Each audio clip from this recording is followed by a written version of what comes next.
So hopefully I figured it out for you and we're successful on your end. Yeah. All right. I don't have my second screen pulled up today, so what's going on, guys? It's Kdubb here. Today I have CryptoCandor, Altcoin Sara, and of course Rhode. All right. I don't have my second screen pulled up today, earlier than usual. What's going on, guys? UK time. We had to make do with what we had. So how's it going, everybody? Pretty good. Good. Yeah. Awesome. So I can't see it. Can you guys hear us on our end? Are we live? I can't see on my end right now because I only have one screen pulled up. I am live on my end, and I don't know how my sound is, though.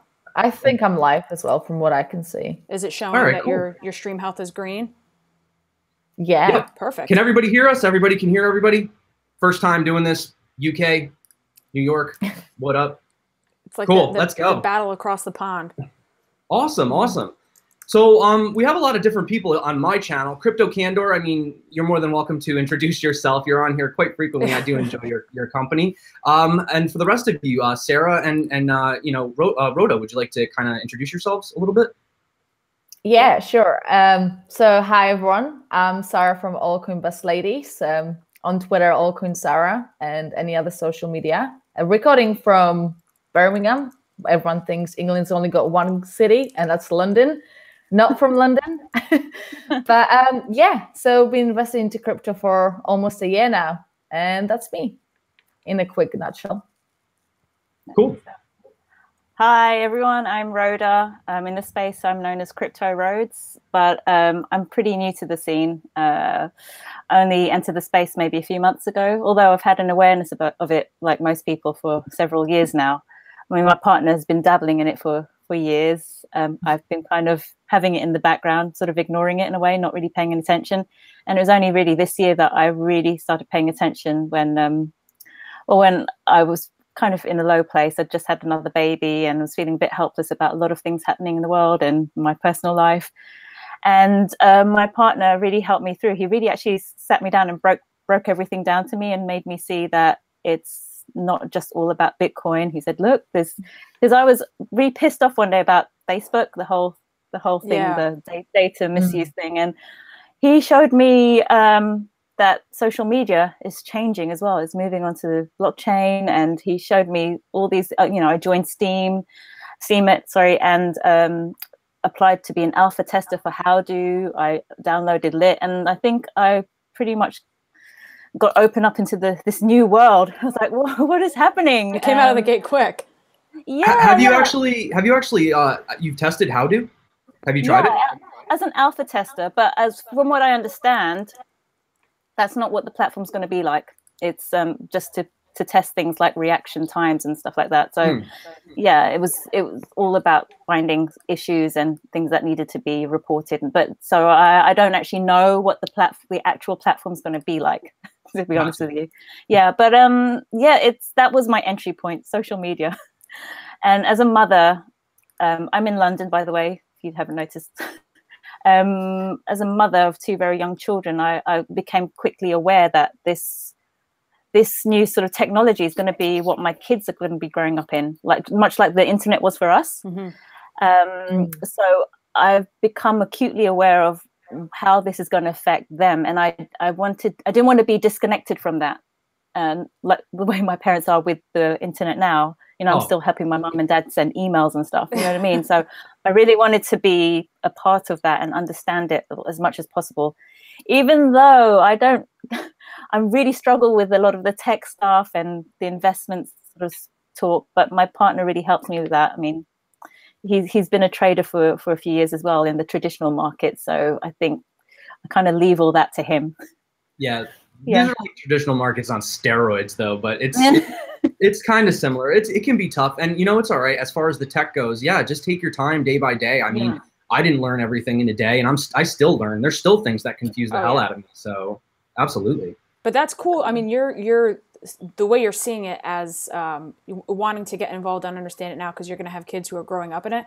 I don't have kids, so I haven't thought of that in context. But you're spot on. That's the truth. So that's pretty cool that you're kind of trying to make yourself a little bit more involved and just educated so that when it does become more commonplace that you won't be kind of left in the dark.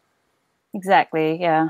I'm just enthusiastic about the space. I think it's yeah, I think we all are. So much. Yeah. So I had a question for you, since now we're talking to people from the UK, which, you know, Candor and I are from New York, so we have a very specific viewpoint on things, you know, US citizens and all that. What is it like in the UK? What are your, like, what is your government stance on it? How does your country kind of look at it and view it? Well, I went recently to a conference as Altcoin Bus Ladies representative, and I thought it would be quite cool to see, because I haven't been to one for blockchain related stuff. And it was more of a really beginner. There was a lot of people who were in a pre-ICO phase, just thinking of creating projects rather than being invested in themselves. There was one conference, and let's say there was 100 people, and maybe actually 15 of them owned any crypto. So I thought that was a bit weird. But I guess it was just sort of a conference that I went to, some blockchain show. But I think the UK is really pro it. From what I've seen in the news, they really like blockchain. They're trying to implement it into as much ways as they can. It's quite a liberal country over here. So it's my take on it. What are your are you guys allowed to participate in the majority of ICOs? I mean, if you, yeah, I'm very envious, or we probably are both very envious, because in the United States, we basically can't do anything. So, I mean, right now it might be a godsend because none of these ICOs are doing well. So in that hand, I think now it worked in our favor. But last year when they were just absolutely smashing it, I'm so jealous. Yeah, not great. But I mean, like Coinbase recently added the possibility to exchange your funds back into pounds straight into, where previously you had to do it to, pretty sure you had to do it to euros, and then you had to bring it some other platform to actually withdraw funds from crypto to fiat. So that, I think, just shows that even if Coinbase is getting involved in it, that UK is becoming a big player in the scene. Yeah, I mean, in the one of my local grocery stores, there's a billboard outside, an electric one, and it says you can advertise here by paying with Bitcoin, Ethereum, or LiveCoin. And a shop, like a corner shop a little further up the road from me, has a crypto, like, cash machine thing. ATM, that's so cool. Yeah. I've seen those pop up in a lot of, like, Asian countries where people will, like, they're on vacation and they'll post it on, like, Reddit. I've seen the ATMs. I haven't seen any in the United States, obviously, but I know they exist. Yeah, it's weird. I've literally bypassed everyone. There's this shop. The least shop I would expect to sell Bitcoin actually have it. Exactly, yeah, same. The machines are just weird looking things. I don't know. I haven't experienced it yet, because I know the fees that they take are just enormous. Oh, yeah. I mean, there's got to be an incentive, right? It's probably a liability for them to create them and get licensed to have them out there and get them regulated or whatever. So they're going to have to try to make money in some capacity. Absolutely. So what do you guys, I mean, as far as this crazy dip, so, I mean, I know Rhode, you just got into it recently. So what do you think of this? Like, I mean, so many people got involved in this, you know, December, January time. And now with everything that's going on in the markets, what do you think? I mean, how do you feel about it? Well, I'm new to the space, so I actually entered the space in a bear run, I suppose. But just from what I've seen I know it's not the same as the traditional markets because it's a lot more volatile, but from what I've seen with my partner's work, it's all swings and roundabouts. It's always up and down, isn't it? So I know how the news can affect, like, geopolitical tensions and everything can affect the traditional markets. And with this particular market, the current news seems to, especially with the SEC stuff that's happening, not SEC stuff. Oh, I thought maybe you were going to talk about, like, I mean, I did not Pornhub did partner with PumaPay, so I mean, technically you're not that off. I mean, they did have a partnership. So I've lost my train of thought now. Well, it's okay. I mean, yeah, well, a lot of things that they're talking about right now, for example, the big thing is the whole ETF situation. And, you know, I read an article this morning that they were saying they're thinking that it might not get approved because of the crazy manipulation. I mean, we saw what happened with BitMEX when they shut down and it just instantly spiked up. And then as soon as it came back, it instantly went back down again. So, I mean, what's your stance on it? Do you even think that we need an ETF, or what is your opinion on it as far as, like, what do you think even in general is going to help bring people into this space that we need? I'm not sure about the ETF thing, because I'm kind of split, because I understand that it will bring other people into the space. And I know the whole thing about the space is meant to be about decentralization. So yeah, I'm split too. I kind of think that that society kind of needs centralization in a way. But I read an article earlier that Andreas Antonopoulos was saying that he thinks it's a bad idea because of the manipulation that it's going to create. So I think what the project should focus more is on actual innovation and working products and proving that they can deliver, instead of focusing on ETFs and what the governments will do, because they'll have to sort something out because it's such a volatile market. But the fact that we need working products doesn't change the fact that they need to keep on working and improving their own projects, because there's so many assets without working projects that people invested a lot of money in, and it's time to show if it actually works, I think. Mm-hmm.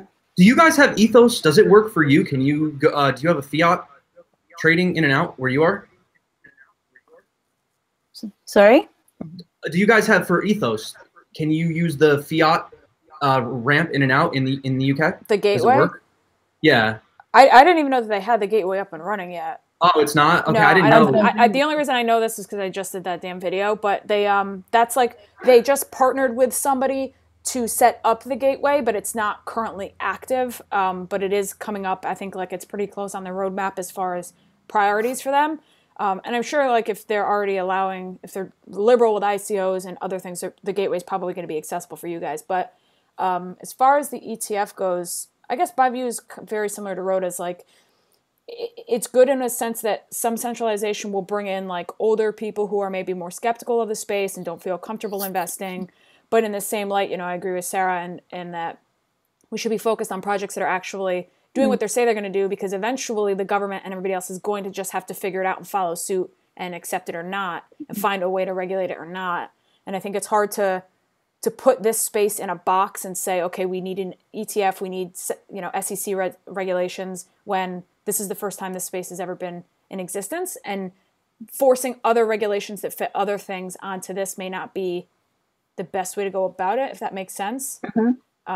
But yeah, I don't know. I just think that this is kind of its own beast, and it needs to kind of grow and become its own thing before we start to try to, you know, make it into something else, I guess. It's ironic. Yeah, speaking of Ethos, they just... Oh, sorry. No, go ahead. I talk all day on this channel. Go ahead. Ethos just dropped Omisa Go, if anyone's still interested. Oh, did they really? I'm going to go check that out, because I'm getting the airdrops myself. Oh, somebody asked real quick, Rhoda, you said you had a Lit app. People want to know how they can follow you on Lit. What's your username?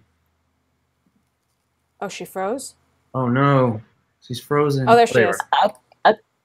Okay, I'm Crypto Rhodes. I'm Crypto Rhodes on all of the social media sites. With the zero as the O? Yeah. Okay. But I have to admit, I downloaded the Lit app, but I haven't used it much. Sorry, guys. Because it's more of a stories platform, and that's not really me. I had a look around, but I'm not really one of those people that likes to upload stories. So sorry, you'll find me, but you won't find much. So I wanted to ask you, Rhoda, real quick, just because you are extremely new to this space, which is why I wanted to have you on the channel, because I mean, you only have a couple videos up, and I found your content to be really good right out the gate. Oh, thank you. I wanted to ask you, is this, like, what are you doing? Because I know are you still doing acting as well? Because you also do white papers. You read white papers. Do you want to explain what that's all about? Yeah. Yeah. So when I entered the space, because I knew pretty much nothing, the first white paper I tried to read was Bitcoin. That was the one that my partner told me to read. He said, well, if you're going to read one, might as well start with the one. And because I've got two very young kids, one of them's 3 and the other one was just a baby at the time. Well, he's still a baby now. I've actually listened to an audio version of it online, and I found that easier while I had the kids. I could just, you know, listen to it as I did stuff. And I thought that was a really good way for me to learn. Like, why not do audio recordings of these white papers? So my partner, who's very supportive of this, he said, rather than telling me which one to record, he said, well, why don't you look around and pick one? So the first one I recorded was Eden Chain. That was really technical. I kind of regretted it straight away. I was like, oh, it took me ages. But some of them are like 50% mathematics. So like, how do you go around that? You just skip it? I don't. Well, I Googled a lot to see how to say pronounce the formulas or however. But if I got really stuck, I'd say, please refer to equation on page 10. That's good. But yeah, I'm still acting. I took a few years out just because I had to focus on being a mum, and I just needed to have a break, because the last proper job I did was filmed in Belgium, and I was back and forth, and it really killed me being away from my son. And now I've got a second son. I've really like taken my time to be with my kids. So it's important. I can't even imagine. Yeah, job, but I mean, crypto, I know. And kids. Yeah, exactly. But I did tell my agent, like, obviously, if Star Wars are knocking on the door, I won't say no to an audition. But I'm slowly going back to work now. So good for you. It's going to be interesting. Not to cut everybody off, but on my side, since you're a lot of new faces on the channel, they're interested in what projects do you like? What projects are you looking at? So do you guys want to I mean, everybody knows on my channel the things I like, but what are you guys really looking at right now? Are you buying anything on the dip? Are you waiting, or just fundamentally, what do you like? I'm a massive fan of Neo. Yeah, it's one of the first projects I invested in, and it's just close to my heart for that reason. I'm also extremely bullish on VeChain. If you follow me, you know about how crazy I am with VeChain. And I'll think of the third one once Rhode says, because I'd want to make it a good pick now. VeChain had 100% increase in a week. So kudos to anyone holding that. Seriously. Cardano. Yes. Oh, Cardano. Nice. We got two Cardanos on here. Yes, I'm right there with you. I've kind of made I think everybody sort of knows that, like, the way, Kdubb likes Neo is the way I like Cardano and that whole project. I saw your review. It was one of the first. Oh no. Hoskinson. Oh yeah. You cut out a little bit. What'd you say? Oh yeah.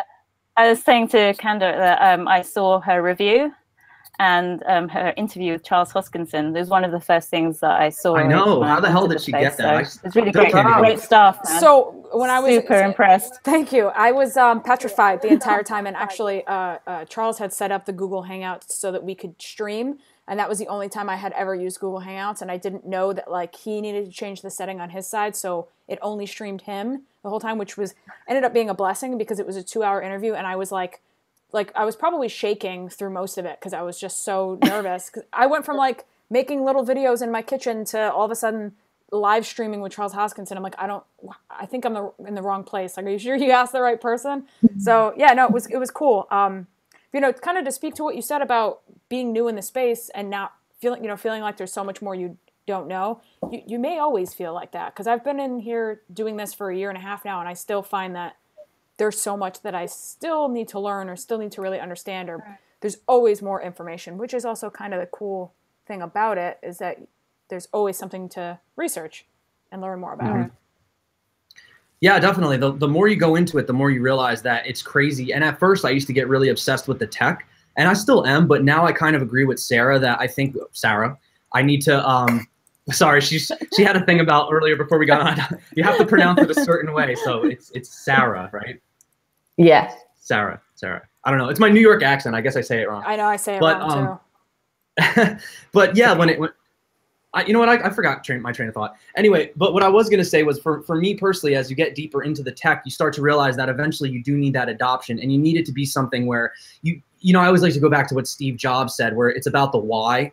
It's not the what. Like, you can try to sell people tech all day, but if it doesn't make their life easier, if it's not more convenient for them, if it's not something that's applicable, it's really difficult to convince someone to just switch over to something that they're not used to just because of, like, oh, one time there was a privacy breach. It has to be more than just that.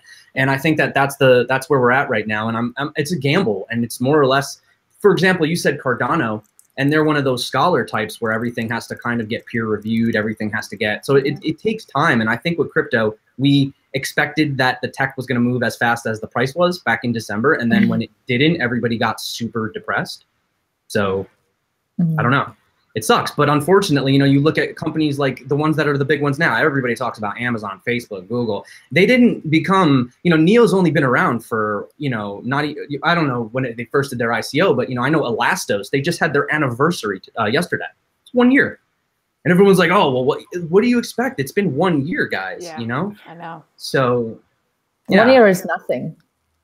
No, absolutely not. It's not, especially considering the kind of disruptive technology. We're trying to like rebuild everything that we've been using for the last like 50 or 60 years.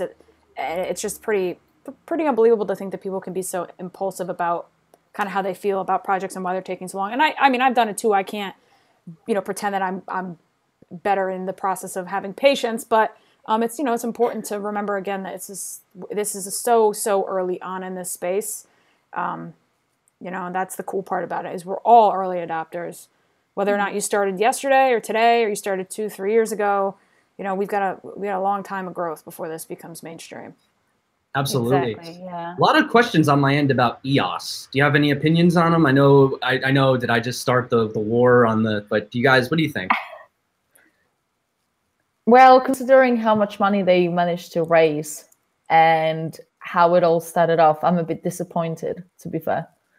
Yeah. But that's just my opinion. It's tough. I mean, because like, here's the thing. So you've had a project like Tron, right? Which they didn't have the ICO, but a lot of people were saying that Tron got hyped up out of nowhere. It was, you know, vaporware. They had nothing, right? But the thing is that Tron actually, in a weird way, they had a super high market cap, right? There was so much FOMO into it. And then Justin Sun actually started utilizing some of that money to start developing the Tron virtual machine, the stuff. So like, in a sense, it's like you hear people say like, oh, I hate these guys that like, they just pump their coins for no reason. But then on the other hand, it's like, I like the guys that just put their head down and do the tech. But as long as they're like utilizing it and being smart with it, like I think Tron actually, like when I'm not gonna lie, when Tron first came out, I laughed at it. I was just like, yeah, okay, whatever. But now that I see how serious they are and they're actually using their funds, they've acquired BitTorrent. You know, they have Tron Chat that just came out. Then they're doing that thing with Seed It now. They're doing yeah. So I mean, that to me, those are things people can use. I mean, get seated, go on Twitter and send a tip. Anyone could do that. You know, and that's the adoption that I think that's really going to help push it forward. Not, you know, okay, get your 12 password seed phrase, download your mnemonic, this, put it on a hardware, then transfer here. I mean, most people are just used to going to the bank. You know, now I got to do 12 more steps to get my money. You know what I mean? It's like crazy. Well, that's like the thing that I feel like I say this in like every stream, because someone always asks like, what's your thought on, you know, the space growing and how is it going to start being used by people? And it's always, my response is always, we have to be using it in a way that people don't realize that they're using blockchain tech. Yes. It has to be seamlessly, effortlessly. You open up your phone, you use an app, and the app works, and it just happens to be a blockchain-based project. So, and I mean, like Lit, for example, that's like just like an Instagram. Or even like the EOS or the Ethos wallet, being able to open it up, buy crypto, do atomic swaps on the platform, keep it all there, you know, invest in other things like that, to me is like a much easier use case than going on Coinbase and buying it and sending it to Binance and buying it and then sending it to the wallet on your computer. Like we have to decrease steps. Yeah, it's a huge process and it's intimidating. I mean, the first time I ever sent a transaction on like the Ethereum network, like, what is this address? Like the average person's not going to feel comfortable dealing with stuff like that, you know? Yeah. Do you guys check 4 times the address before you actually send the funds, or is it just me panicking that you're gonna send it somewhere else? Yeah, that happened to me the other day. I did it for the first time, and I was so nervous because if it went to the wrong address, then it's completely my fault. Oh yeah, there's nothing you can do about it. Yeah, exactly. So yeah, totally. I do the same thing. Yeah, that's the thing is like now you actually are your own bank. So the responsibility is on you. I've seen a few of these different projects. For example, Byteball, they recently came out with addresses now where you can buy one for it's really cheap. It's like I think maybe $40 or something in Byte, and you just get @ so you could actually have like @ Crypto Rhodes.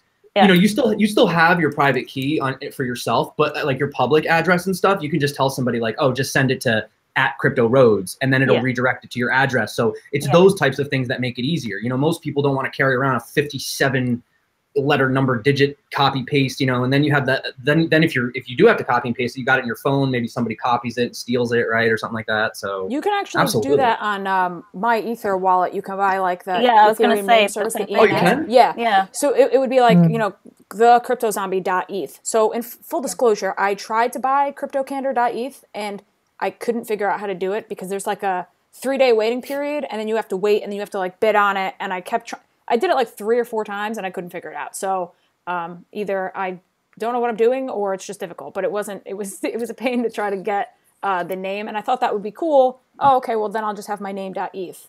But there are some services that do like the name instead of like the long address. Yeah. I've seen a lot of projects doing that, even like Komodo. You know, I was speaking to the team. I'm actually trying to get an interview with JL777. He's the anonymous, so I have to do it through Discord, and it has to be through text only. So I'm probably gonna do that like next week. But even these guys are like, yeah, you know, we kind of need a brand refresh. We need to, you know, because even like the user, the UXs, the UIs, whatever you want to call them, like they're trying to make the experience easier. And, you know, it's like, well, it works, but it's difficult. And they need it to be more like one push button type thing, you know, like what we're familiar with now. And I'm actually seeing a lot of projects realize that. And I actually wouldn't be surprised if the remainder of this year, we see projects really pushing like user experience, user interface, because I think they like have the hint now. So I think that's something they're definitely going to be doing moving forward. Absolutely. What else did I had a question. I forget what I was going to ask you. Oh, I had a question actually, because this is the first time I've ever done it like all girls. Okay, so I get this thing on my videos because I always start off with like, "What's going on, guys? It's Kdubb here," and like every couple of days, I always get somebody like, "Stop saying guys. There's girls here too."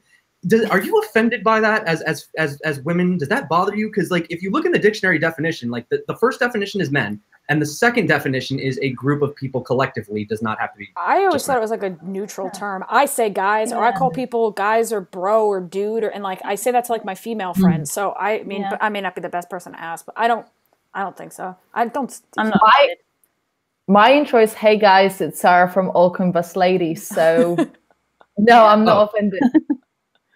Okay, good, because I'm going to definitely point that out, and I'm going to reference this because the next time somebody says this, I'm going to be like, watch the video. They don't care. Yeah, just like do like the link in your description, like to this moment in the video. Be like, yeah, see, I asked. I'm good.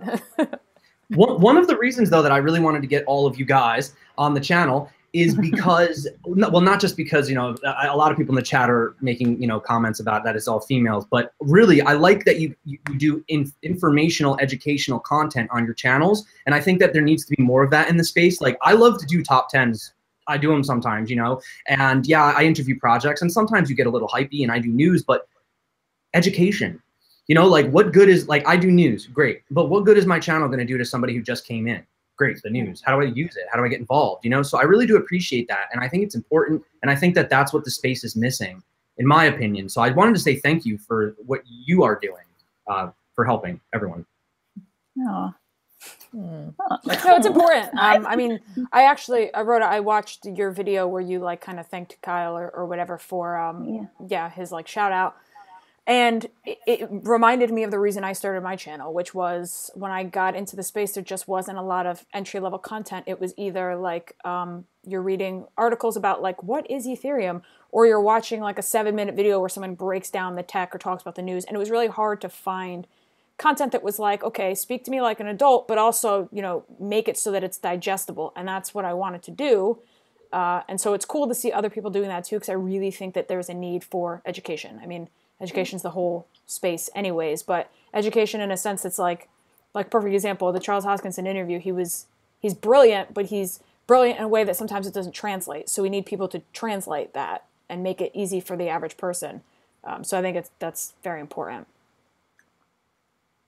Definitely, yeah, like absolutely. On my own example, I found that long videos don't speak to me. So the way I try to do mine is, unless it's a live stream, I try to keep it until like below 10 minutes, so I can keep the people interested, but also I know I wouldn't bore myself if I had to listen to it.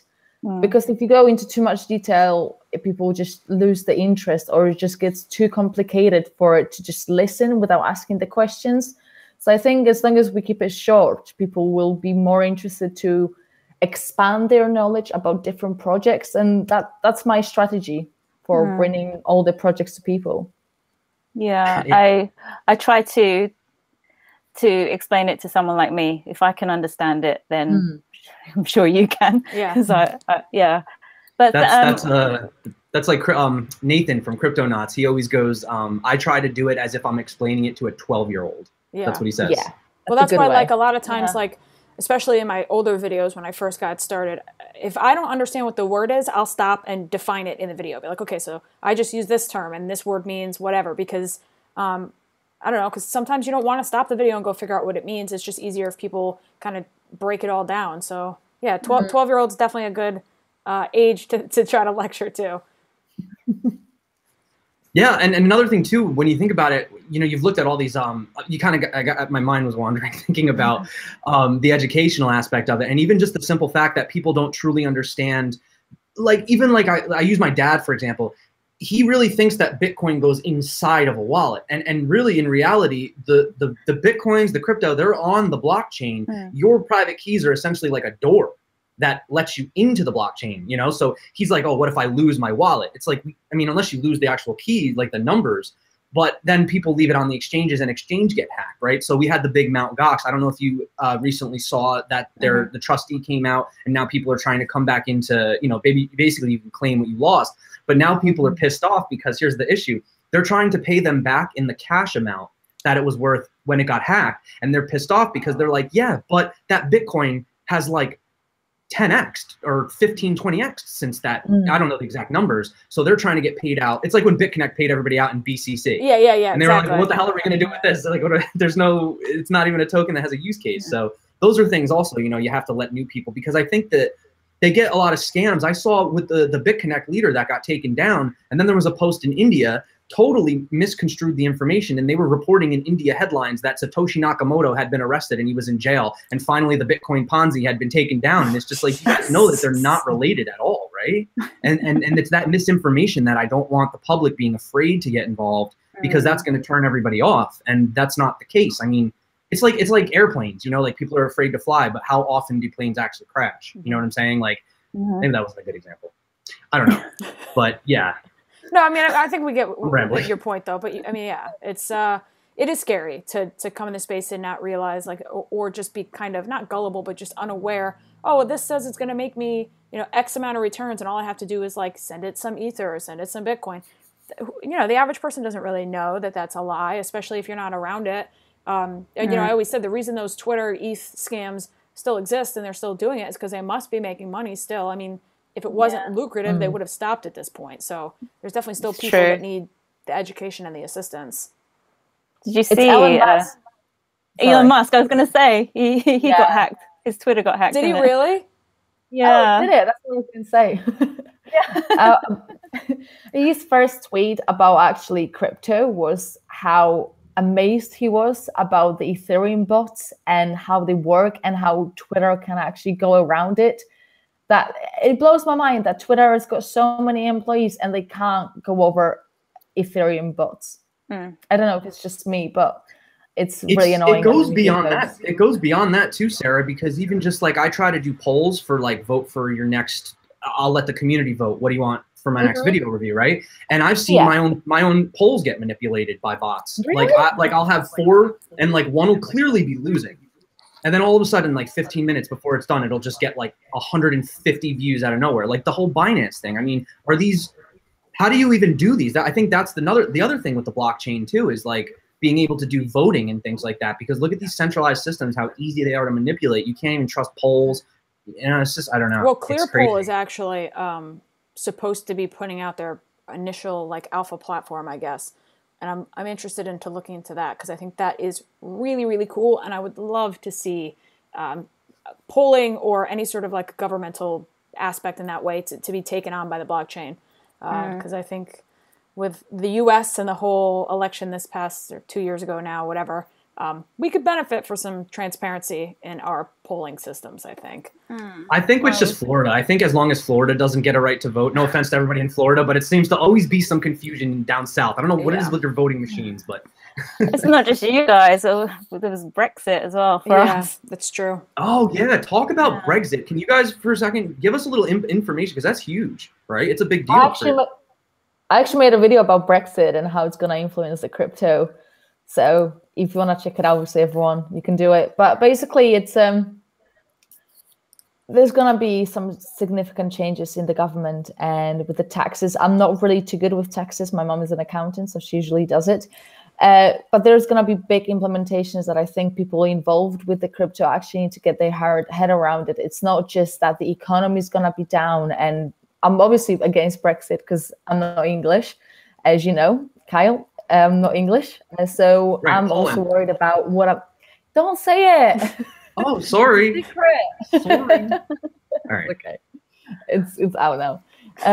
But yeah, I'm also worried about like my job and stuff. So it's not just an implementation of the crypto, but people actually need to realize that it's gonna get difficult, I think. People don't actually realize it. But I don't really want to talk too much about Brexit. Okay, we don't have to. I don't want to. No, it's okay. I personally didn't really know much about it because it kind of didn't really affect me. You know what I mean? So I know that sounds kind of messed up. Plus, it's like trying to get involved in anything that's not crypto related for me is like, I go out in the real world and somebody will be like, hey, did you see what happened with Trump? And I'm just like, no. And they're like, oh, well, he's our president and it's really important. I'm like, I don't watch the news. I literally just do crypto.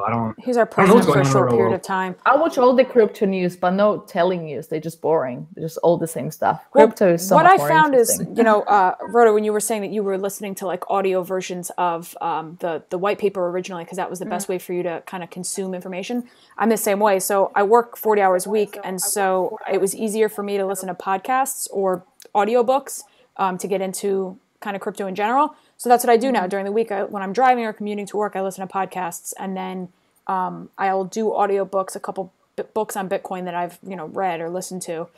So that's like the only way I can consume new information now because I don't have time. But yeah, I mean, taking in any info outside of crypto is, whether it's political or whatever else, is hard because this is such like a fast-paced. A week is like an eternity in crypto adjusted terms. So yeah, I noticed. Oh, yeah.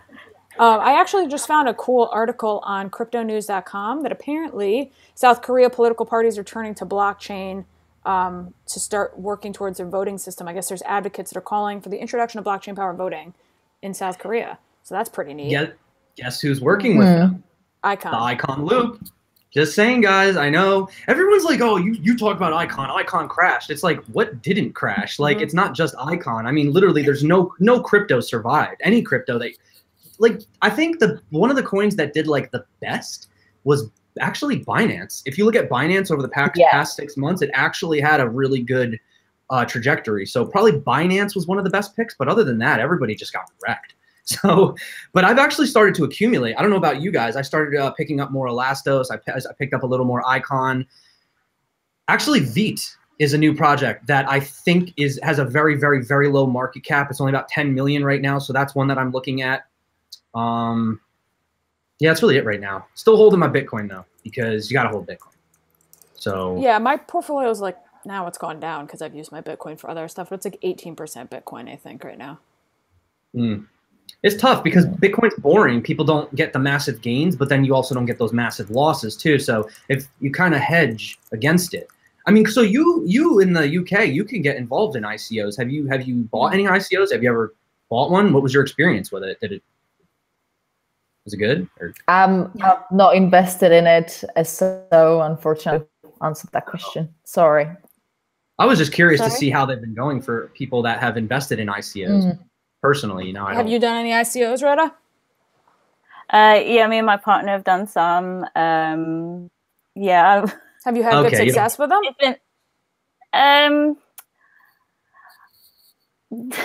Well, I'll tell you the last one. Actually, the last one.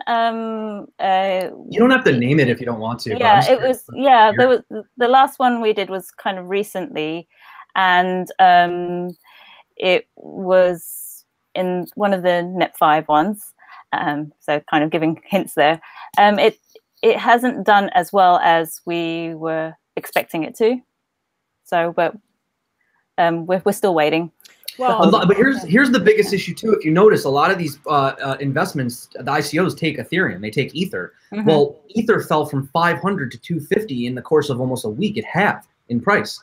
So right there, by default, if you're buying a certain amount of tokens for Ether at 500 and now Ether dropped, right? You know what I'm saying? So that alone, yeah, the Ethereum thing, man. Well, the only ICO I participated in was the Kin ICO, and I was pretty excited about that. But it's been, I mean, it dropped way below the ICO price, and then basically everybody sold. But actually, more recently, they just released there's an app now that you can like take surveys and do like daily stuff and earn Kin and then buy gift cards with that, which is pretty. Is that Kinit? Kinit, yeah. I just downloaded it the other day and I've been using it. So, I mean, it didn't do, it didn't go 10x like everything else, and I didn't sell. I still hold all the original, but I just felt like it was like the only one that the U.S. could participate in. So I was like, screw it, I'm going to do it. I mean, that's my thought process, right? Go, just do it. Everyone in my live stream keeps telling me to they're basically telling me, what the hell am I doing on this live stream? I'm essentially like the ugliest person. So we need to get another, woman in here. I don't belong on this live stream. I don't know. I just figured I would just talk to different people. I'm not I didn't do it to be like, oh, hey, No, I think it's great. I mean, we have a tendency to stream with the same people anyways, because it's easier to just chat with somebody that you've already chatted with, but it's important to bring on other people that are good and different and have a different point of view. And you guys are, like I said, the other side of the pond. So you definitely have a view on things that we don't have over here, which I think is really cool. But going back to ICOs, I think when we invest in ICOs, we choose projects that we really believe in. We're not investing to flip it. So I think there's a difference where we actually are true believers in it, and we're in it for the long haul, if that makes sense. So that's the way to, I mean, ultimately, that's the smarter way to go about doing it. Because if you're in a bear market like we are now, if you invest in an ICO on fundamentals, not with the intention of 10xing, you're going to have a better time in the long run, if that's kind of the way you feel. Somebody is yelling, Kyle, for you to wear a wig. Somebody told me to put a paper bag on too. Thank you. Appreciate it. Appreciate all the nice comments on my channel, guys. I appreciate it. Well, though, getting back on that topic of investing in things that you believe in and thank you, Eduardo. I appreciate it. He says, I'm pretty. Thank you. So one of the things that really bothered me, like when I went to Consensus, I really got, because I do love the tech. Of course I want to make money. I'm not going to sit here and pretend like I don't. I'd be lying to say that I don't care about anything but tech. But the thing is like when I went there, the problem was like you go to this event and it's designed for networking and meeting people. And the problem was that every single person that came up to me was more concerned about what could be done for them instead of what they can do for me. And I found that to be really selfish. Like it was a bunch of guys. I mean, I don't know. I didn't really know who these people were. They kind of came out of the woodworks. Everybody's wearing business suits and it's all about like, well, I'm going to invest in this and flip this. And how can you make me rich in this? And I was like, maybe that's why everything crashed after Consensus, because it was a really depressing, eye-opening fact that all these retail people that came in later, they're only concerned about money. And inevitably, if all you're concerned about is greed, the greed is going to tear it down. And I think that's exactly what it is. You're going to cut your losses and sell out. So that's actually a very good point, Kyle. I didn't think about that. But yeah, I mean, fundamentally, if you start really breaking down conversations with people, you'll find out what their priorities are. And most of the time, it's usually, finance-based, which is fine and whatever, but this market, it's a little small for everybody to just be selling and getting out of it because the prices aren't great. So fundamentals are important. Mm-hmm. Yeah, like these emails that you get, from these random ICO projects, and literally the first thing that it says is like sponsored paid ICO with like exclamation points, and it's just like that's how you're going to introduce yourself to me. Yeah. And like even you go on these websites for these new ICOs, and honestly, if I click on a website and the first thing I see is the token sale, I'm out. That should be the last thing. That should not be, the token sale should be the most difficult part of your website to find. You know what I'm saying? Like I should have information on the front page. So sometimes you can just tell just by looking at these projects, like which ones are the cash grabs. And unfortunately, it has become ridiculously easy for people that have absolutely nothing but a white paper to raise millions of dollars, which in traditional, if you have an IPO, you have to be established for that, and that's my problem as well. That's my little bugbear as well. And I really love the fact that you guys are doing this token tank thing, because we kind of needed it in this space. I love the idea that I respect any project or any CEO who agrees to go on your token tank and just be asked, really put on the spot and grilled, because the simplest way I could break down the whole ICO process, how it should be when it comes to asking for an investment, was like the Shark's Tank, or in the UK we call it the Dragon's Den. Like, you think of, you're going to ask for money, you go to the Dragon's Den or the Shark's Tank, and you go with an idea. You go not just with an idea and a white paper, say, oh, this is my idea and this is my white paper. They get grilled. They really get grilled. They have to show a minimal viable product. They have to show records. They have to show projections. They have to, they get asked if they're in debt, how much of their profits are going in debt. They get asked so many questions. And there isn't enough of that in this space. So I think your token tank is a really good step towards something like that. Well, that's the thing that's different too, is like, we don't prep the questions, like it's not sponsored, they don't pay for it, and they don't know what we're going to ask them. That's brilliant. Like, I've done interviews where I understand if there's a language barrier, that's understandable. You need to prep, because I've had some that they just don't speak English that well. But some people will be like, no, like, let me revise that. I don't want to answer that, and it's just like, now you're not doing an interview. Now you're basically doing like a shill.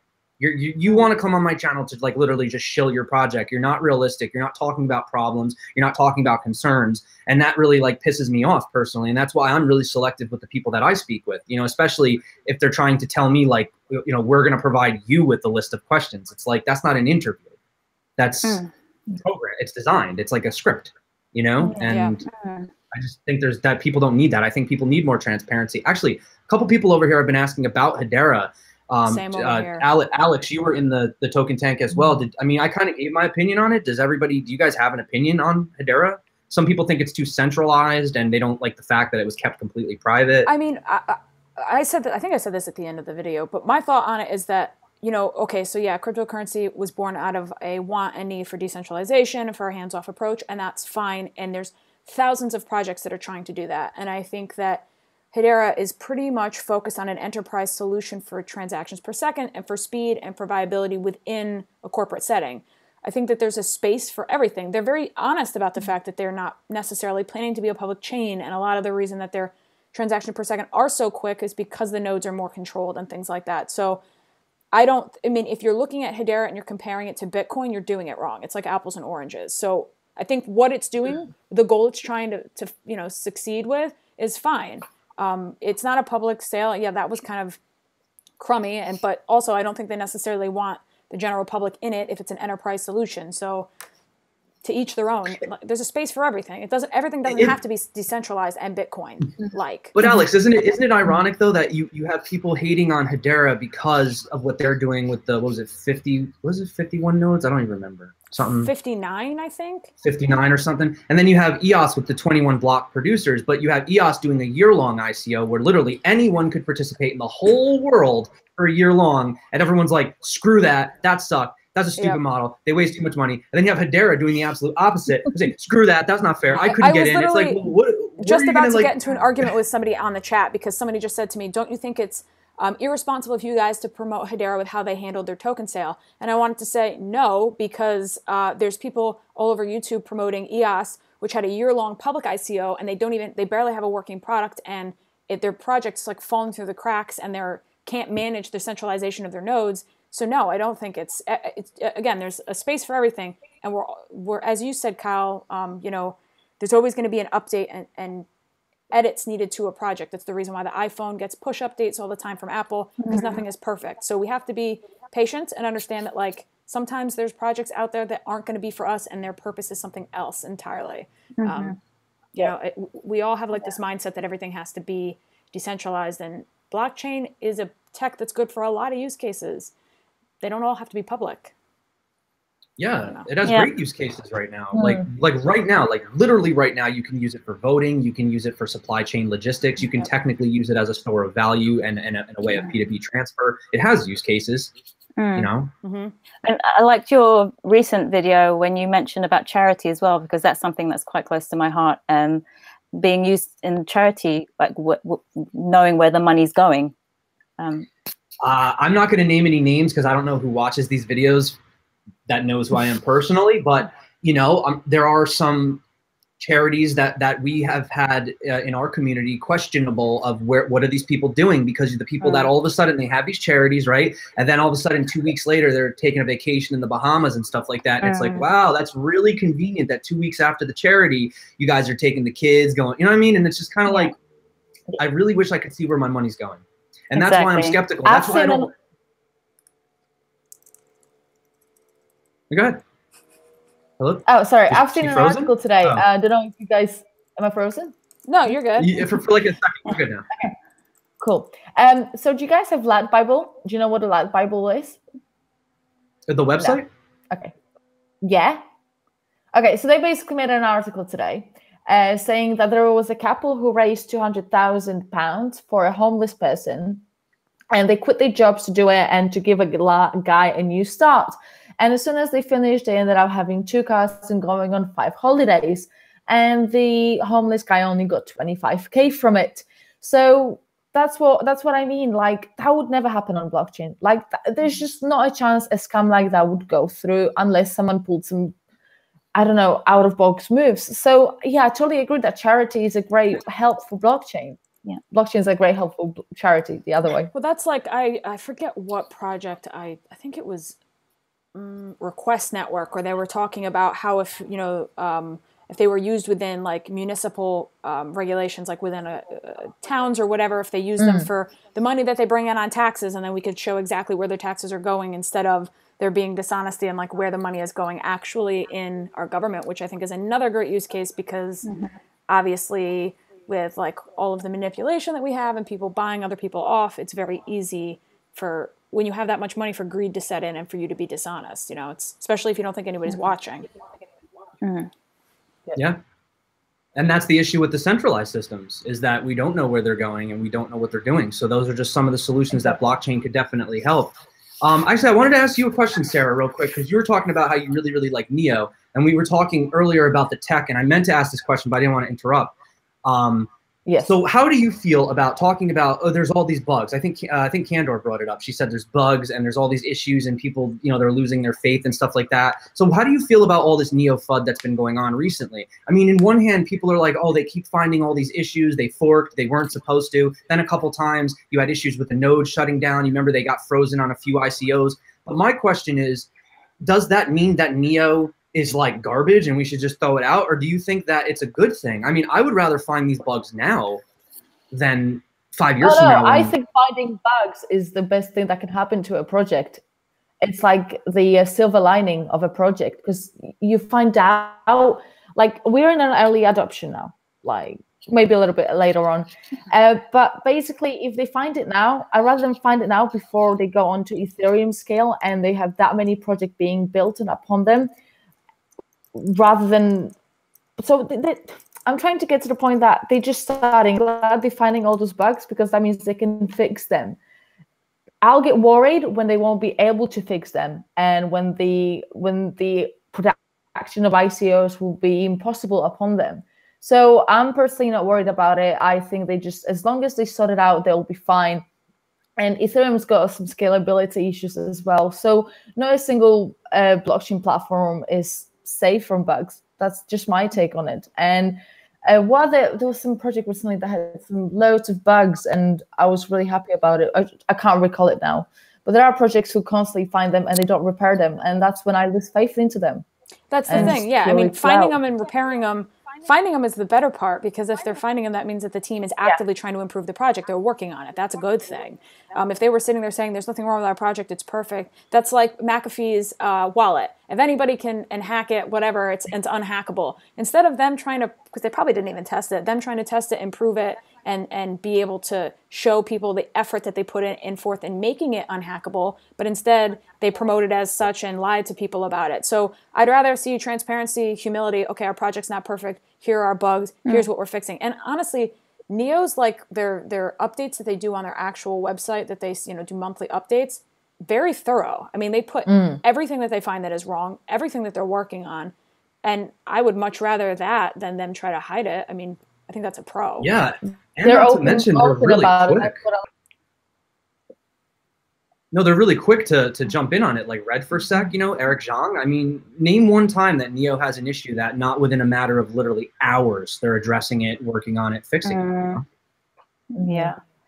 I mean, my partner put it to me in a really simple way to understand. Like he used the example of like our child, our baby, like they come out into this world with no immune system, and they pick up bugs, and it's what makes them stronger, what makes them better. And I think it's the same thing with these projects that are coming into the space. These bugs are actually helping. They're going to make the project stronger. And it's like Sara said, as the earlier that it happens, the better. Oh, that's why I like these projects like QuantStamp and Certic, whatever they're calling themselves, because they're actually looking to look into the bugs. They're trying to find them, and that's becoming something, you know, auditing these smart contracts. So I think that's going to be a niche market of its own that's going to be really important personally. Oh, yeah, absolutely. All right. Well, this has been a pretty fun ride. I don't know. Are there any questions from the chat? I mean, the chat got kind of quiet. Everybody was really asking a lot of questions. I think the whole market's got everybody kind of into like a bit of a mood right now. You know, we're all just kind of trying to figure out what we're doing, where we belong, and how to really benefit from this. I mean, it's funny because everybody keeps saying buy the dip and then it dips more, and buy the dip and then it dips more. But you know, I mean, if you do look at Bitcoin, I'm not really good with TA right now, so I'm not going to pretend that I do technical analysis. I'm not going to pretend to be that guy. But if you do look at it, it's been going sideways for like quite some time now. And in the past, although it might not repeat itself, I've noticed that it usually does something. I hope it goes this way though, but we'll see. So I know. Thoughts I on have faith. Perlin and Avalanche? I think it's gonna explode. It's just a matter of time. And I mean, I don't do TA, and I'm just speaking from a gut feeling. So, you know, do your own research. Don't trade on my advice, whatever. But no, I mean, based on last year, you know, when we saw the increase to almost 20K or whatever, that, you know, that was just enthusiasm, and that was a drop in a bucket compared to the amount of people that are still out there that are maybe debating on getting into crypto or haven't heard of it yet. And I mean, I think the future is going to be quite bright. I just think that these pullbacks and this bear market is healthy. It's got to happen. It's unrealistic for us to expect growth. Yeah, we can't have that kind of growth all the time. It's just not real. The interesting thing is, if you don't just look at the price, you look at the volume, you'll see that the volume is growing, which means that there's more transactions happening. More people are actually using crypto, even though the prices are the lowest they've been, like, well, not the lowest they've been all year, but almost the lowest they've been. But the volume is way bigger than it used to be. Crypto Daily, actually, I watched a video a couple days ago, and he said, he's like, yeah, you know, the price isn't going anywhere, but if you look at like the actual volume trading over the last like 2 years, it's steadily increasing. So it's there, you know, the market's there. I made a tweet about the volumes, trading volumes, and I said it before I found the tweet. Okay, so in 2014, an average daily volume was $15 million.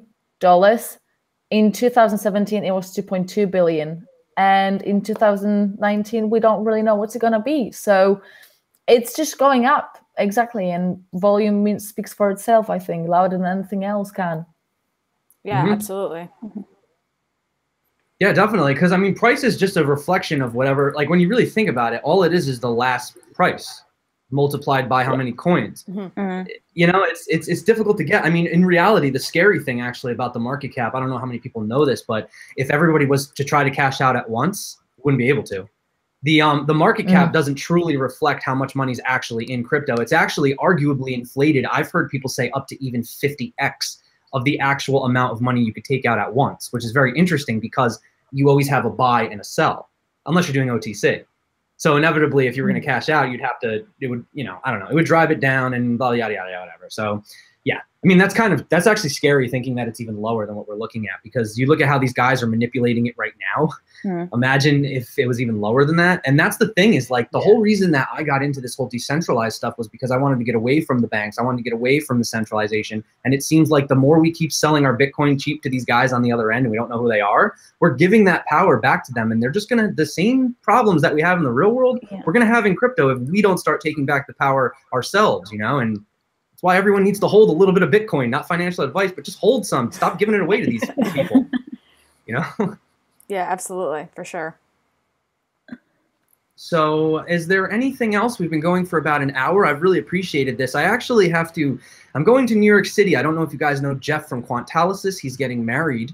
Ooh. And he's having a bachelor party. So I'm going to go see Jeff in the city tonight. I'm going to go look at hot air balloons. So that's my plan for this evening. I'm going to bed. There you go. No, I mean, I don't have any questions. If you guys have anything else to add, otherwise I'm pretty much good on my end. Cool. I can't think of anything to be fair. No. Well, I'll say something. Definitely, Rhode, new channel, just got into crypto. Everybody, please go support her. I appreciate her content. I think it's really good. So check it out. And, the link's in the description. Go follow everybody. We're all a happy crypto family here. So there you go. Thank you. Thanks for that. Absolutely. And obviously to everybody that came out in the chat, obviously I love you guys. You're awesome. We had some kind of funny comments in the chat today, but I know you guys are just playing around. So still a pleasure and an honor to have everybody on. So thanks everybody. Really, really awesome. I'd love to do something like this again at some point. So. Yeah, absolutely. Definitely. You should, girlfriend. Yeah. All right, guys. There Everyone you go. have a great night. All right. Bye. Talk to you later. Bye, guys. Bye, everyone. Bye.